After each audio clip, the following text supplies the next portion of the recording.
Dear students, in our last class, we have studied about one-dimensional packing and two-dimensional packing.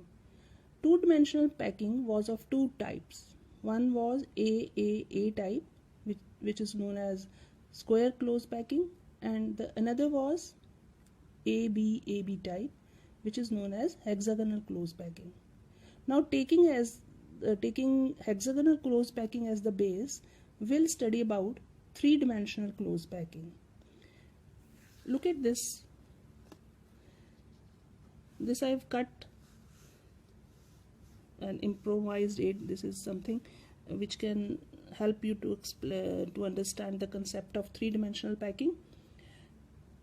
So this is two-dimensional hexagonal close packing, a part of two-dimensional hexagonal close packing. The spheres, they are touching each other.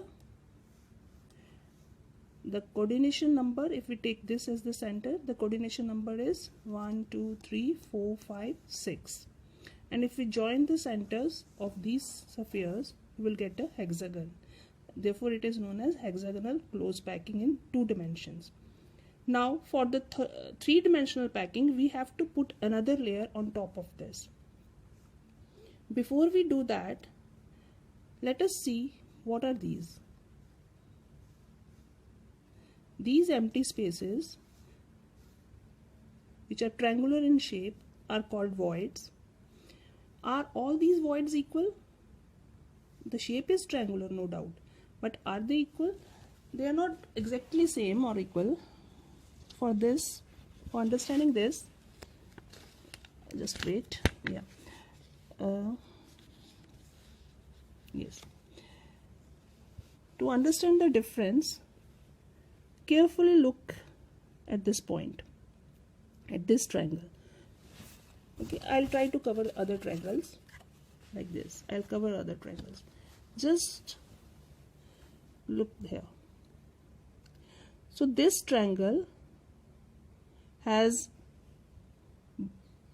base and apex here. So apex is pointing upwards and base is here. This is base, this is apex. Is it clear? Now, if we see the triangles or the voids in the second row, these ones. Shall I cover the first one also? Okay. So, what type of triangles are these? इसका देखो base ऊपर है, उल्टे हो गए ना, ये inverted triangles हो गए, बेस ऊपर एपेक्स नीचे, बेस ऊपर एपेक्स नीचे. तो डिफरेंस समझ आया? फर्स्ट वाले के कंपैरिजन में अगर हम इनको देखेंगे तो वो सीधे थे, एपेक्स ऊपर था, ये उल्टे हो गए, एपेक्स नीचे हो गया, जो टिप है उसकी एपेक्स वो नीचे हो गया, पॉइंटेड. अब इसके आगे की रो देखेंगे, ये वाली, इसमें फिर कैसा हो गया, एपेक्स ऊपर और बेस नीचे. समझ आ रहा है ना? एपेक्स ऊपर बेस नीचे. इसी तरह से यहाँ भी एपेक्स ऊपर बेस नीचे. तो ये जो ट्रायंगल्स हैं वैसे ही हैं जैसे कि फर्स्ट रो में बने हुए थे. अब हम इसके और नीचे जो बना हुआ है इसको देखेंगे. ये देखो, इसमें फिर उल्टा हो गया, बेस ऊपर एपेक्स नीचे. Is it clear? तो दो तरीके के ट्रायंगल्स बनते हैं hexagonal close packing in two dimensions में. अब हमें थ्री डिमेंशनल पैकिंग के लिए इसके ऊपर एक लेयर रखना पड़ेगा. देखिए, अब ऐसा करती हूँ, ये वाला जो है जिसका एपेक्स ऊपर है उस ट्रायंगल को मैं कवर करते हुए सेकेंड लेयर रखती हूँ. ये देखिए, ये वही ऊपर वाला है और इसी तरीके से ये देखिए, इनको ऐसे I have placed like this. I have covered which void? This, जिसका apex ऊपर था, ऐसे. Now, so what do you see now? Out of the 6 voids, 3 are covered and 3 still have some vacant space. पूरा triangle तो नहीं visible, लेकिन उसका कुछ पार्ट अभी भी विजिबल है. देखिए, ये था पूरा ट्रायंगल, इसका कुछ हिस्सा कवर हुआ, लेकिन फिर भी अभी भी एम्प्टी स्पेस बचे हुए हैं बीच में। लेकिन ये जो ट्रायंगल यहाँ पे ट्रायंगल था वो पूरे का पूरा कवर हो गया।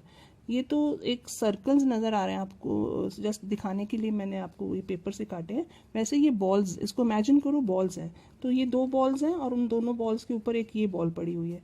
तो आप इमेजिन कर सकते हैं जो बीच में स्पेस बचा हुआ था, जो ट्रायंगल था, अब उसकी शक्ल कैसी होगी, कैसी शक्ल मीन्स उसका शेप कैसा होगा, तो वो शेप एक टेट्राहेड्रन की तरह होगा।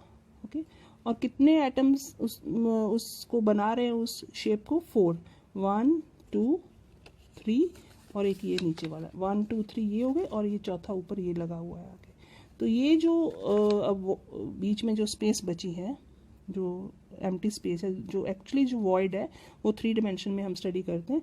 तो अब वो वॉइड की जो शेप है वो टेट्राहेड्रन की तरह है और 4 एटम्स उसको बना रहे हैं उस शेप को टच करते हुए।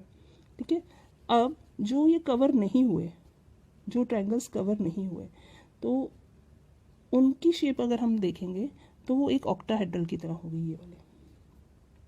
ठीक है, तो इससे हमें ये समझ आया कि 2 तरीके के वॉइड्स बनते हैं, एक टेट्राहेड्रल और दूसरे ऑक्टाहेड्रल। ओके, ये समझ आ गया। ये जो खाली दिख रहे हैं, जो कवर नहीं हुए, वो ऑक्टाहेड्रल वॉइड्स बनाते हैं, और जो कवर हो गए हैं 3 वो टेट्राहेड्रल वॉइड्स बनाते हैं। तो एक तरीका ये है कि ऐसे, ये मैंने ऐसे किया, ये कवर हो गया। अब ये फर्स्ट लेयर था, ये सेकंड लेयर है। अब हमें थर्ड लेयर रखना है इसके ऊपर। थर्ड लेयर रखने के लिए हमारे पास 2 ऑप्शंस हैं। ठीक है, एक ऐसा होगा कि हम जो पहले जो ये टेट्राहेड्रल वॉइड्स बन रहे हैं उनको उनके ऊपर रखें थर्ड लेयर, और दूसरा जो ऑक्टाहेड्रल वॉइड्स बन रहे हैं उनके ऊपर रखें। अब यहाँ पे इसके नीचे है टेट्राहेड्रल वॉइड, अब इसके ऊपर तो बॉल नहीं रख पाएंगे, तो इमेजिन करिए ये है ऐसे टेट्राहेड्रल वॉइड इसका, मैं इसको पलट देती हूँ। ये देखिए, ये जो वॉइड्स हैं जो कवर हो चुके हैं, ये वाले 1 2 3, ये टेट्राहेड्रल वॉइड्स थे जो कवर हो गए हैं।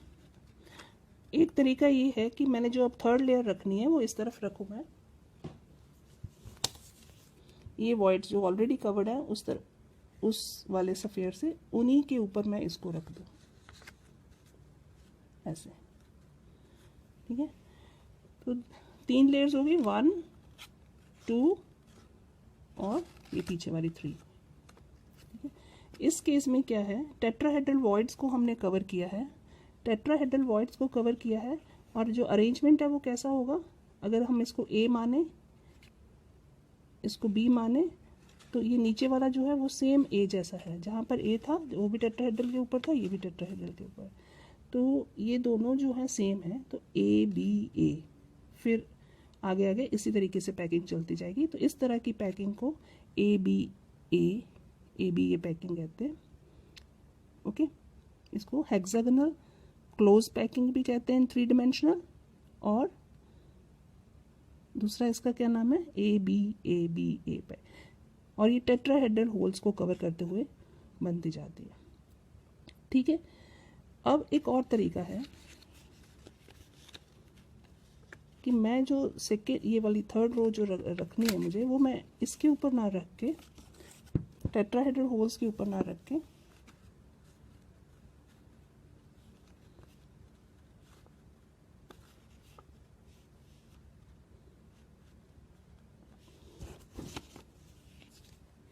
ये जो ऑक्टाहेड्रल के वॉइड्स जो हमें ये बचे हुए हैं, जो ये ऑक्टाहेड्रल होल्स थी, ये 3 जो कवर नहीं हुए थे, उनके ऊपर रख दूँ ऐसे। एक मिनट, इसको पलटती हूँ, शायद लास्ट को,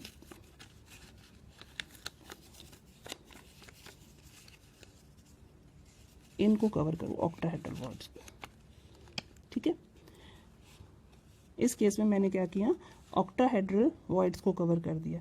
अब आप देखेंगे कि ये तीनों लेयर्स जो हैं उनका अलग हो गया, ये अलग है, इसकी ये यहाँ पे है, ये थोड़ी सी पीछे है, और वो वाली जो और थी वो बिल्कुल ये रही, 1 2 3, कोई भी एक दूसरे के ऊपर नहीं है, ये तीनों अलग हैं। इस तरह की पैकिंग को A B C, A B C, ABC इस ABC पैकिंग कहते हैं, और इसको हम क्यूबिक क्लोज पैकिंग भी कहते हैं और फेस सेंटर्ड क्लोज पैकिंग भी कहते हैं, क्योंकि जो यूनिट सेल इसमें बनता है वो फेस सेंटर्ड बनता है. Students, this is hexagonal close packing. We have already studied with the help of paper cutting. Now just have a look over here, this orange color atom. This is surrounded by 6 other atoms. In this layer, 3 from the layer above it and 3 from the layer below it. ये इतनी दूर दूर नहीं है, closely packed है, सिर्फ दिखाने के लिए थोड़ा इसको दूर किया है. इस तरीके से ये देखिए, ये ब्लू लेयर है, 6 इस लेयर में है, 3 ऊपर है, 3 नीचे है, इसलिए इसका कोऑर्डिनेशन नंबर जो है वो 12 है. सो HCP में कोऑर्डिनेशन नंबर 12 होता है और packing efficiency is 74%. This will calculate later. What is packing efficiency? It means the volume which is occupied, उसकी percentage. Okay, the percentage of volume occupied is known as packing efficiency. It is 74% in this case. और इसमें जो arrangement है वो कैसा रहता है? AB type. हमने अच्छे से पहले इसको देख लिया था पेपर के साथ. तो AB टाइप रहता है. और देखिए ये जो दोनों ट्रायंगल्स हैं दोनों सेम हैं, दोनों का एपेक्स जैसे यहाँ पे नीचे नीचे है, तो दोनों में देखिए सेम है, इसलिए पैकिंग AB टाइप है. Is it clear? अब नेक्स्ट जो है CCP और FCC क्लोज ये जो पैकिंग है ये 2 तरीके से हो सकती है. एक हेक्सागोनल क्लोज पैकिंग, एक फेस सेंटर्ड क्लोज पैकिंग या क्यूबिक क्लोज पैकिंग. जो हेक्सागोनल क्लोज पैकिंग है वो उसमें हम थर्ड लेयर टेट्राहेड्रल वॉइड के ऊपर रखते हैं. जो void tetrahedral void second layer के साथ बनते हैं उसके ऊपर रखने से हेक्सागोनल क्लोज पैकिंग बनती है. और जब हम ऑक्टाहेड्रल वॉइड के ऊपर थर्ड लेयर प्लेस करते हैं तो FCC या CCP पैकिंग होती है. वो इसमें लेयर्स जो होते हैं ABC इस तरीके से अरेंज रहते हैं. और इसमें कोऑर्डिनेशन नंबर भी आप देख लीजिए. इस ब्लू वाले लेयर में जो है 6 इसमें सराउंड करते हैं सेंटर वाले को, और 3 ऊपर 3 नीचे. इसमें भी कोऑर्डिनेशन नंबर 12 रहता है और पैकिंग एफिशिएंसी इसमें भी 74% होती है. और ये देख लीजिए इसमें जो ट्रायंगल्स बनते हैं जैसे ये B है और ये C है, इनकी अलाइनमेंट उल्टा होती है, ऑपोजिट. ये इसका एपेक्स ऊपर है, इसका नीचे है. ये थर्ड लेयर जब हम ऑक्टाहेड्रल वॉइड्स के ऊपर प्लेस करते हैं तब इस तरीके की पैकिंग रिजल्टेंट इस तरह की पैकिंग जो है वो होती है जब ऑक्टाहेड्रल वॉइड के ऊपर रखा जाता है थर्ड लेयर. और हेक्सागोनल क्लोज पैकिंग जब टेट्राहेड्रल वॉइड के ऊपर रखा जाता है third layer. So is this clear? Okay, ये हमने जो दोनों पैकिंग्स की थी इसमें जो बेस लिया था हमने वो जो 2 डिमेंशनल क्लोज पैकिंग में हेक्सागोनल जो क्लोज पैकिंग उससे शुरू किया था. अगर हम उसको स्क्वायर वाले से करें, स्क्वायर क्लोज पैकिंग भी हमने पढ़ी थी ना 2 डिमेंशन में, उसमें अगर हम अरेंज करें तो वो देखिए कुछ ऐसा ही होता है. ये देख लीजिए इसमें सेम जैसे ये बेस वाला जो है ये 3 डिमेंशनल हो गया ना, तीनों एक्सेस में दिखाया गया है. इसमें क्या होता है, जो जैसा बेस में हमने एक जैसे पेपर के ऊपर अरेंज किए थे नीचे जो बिल्कुल बॉटम वाला लेयर को देखिए, उसी तरह से उसी के ऊपर ऊपर ऊपर ये अरेंजमेंट होता जाता है.